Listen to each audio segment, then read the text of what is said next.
नमस्कार जय जगन्नाथ सांग मैंने आपण मानू यही अमृत बेला मुहूर्त को स्वागत। जड़े बंधु मते पचारे ई दुनिया रे तुमर निजर किए मु हसीदे कहली समय समय भल थिले समस्ते निजर आ समय खराब थिले समस्ते पर। मोर अनुरोध आपण माने मोर एही यूट्यूब अपकमिंग जर्नी को समर्थन देबे। आजिर सकाळर शुभारंभ ब्रश रु स्टार्ट होइतिला। आजिर वेदर टी सो रोमांटिक थिला। अल्प गरम पानी पी बॉडी को एनर्जेटिक करा होइतिला। किछि समय रो रिलैक्सेशन परे आमे 20 मिनिट रो एक्सरसाइज नेथिलु। एक्सरसाइज टी संपूर्ण हेबा परे ब्रेकफास्ट रो प्रिपरेशन आरंभ होइथिला।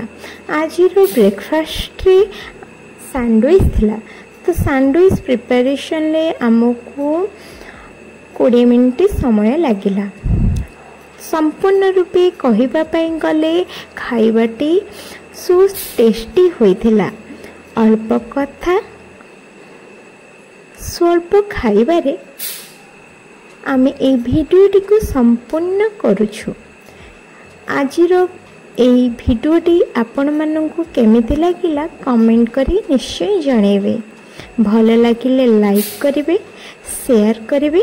आगु को एही परि सुंदर सुंदर वीडियो देखिबा पई चाहुतिले चैनलटी को सब्सक्राइब करिवे। आपणकर साहाय्य आमको अत्यंत आवश्यक। आजिर एई भिडियोटी मोर प्रथम वीडियो होइथि।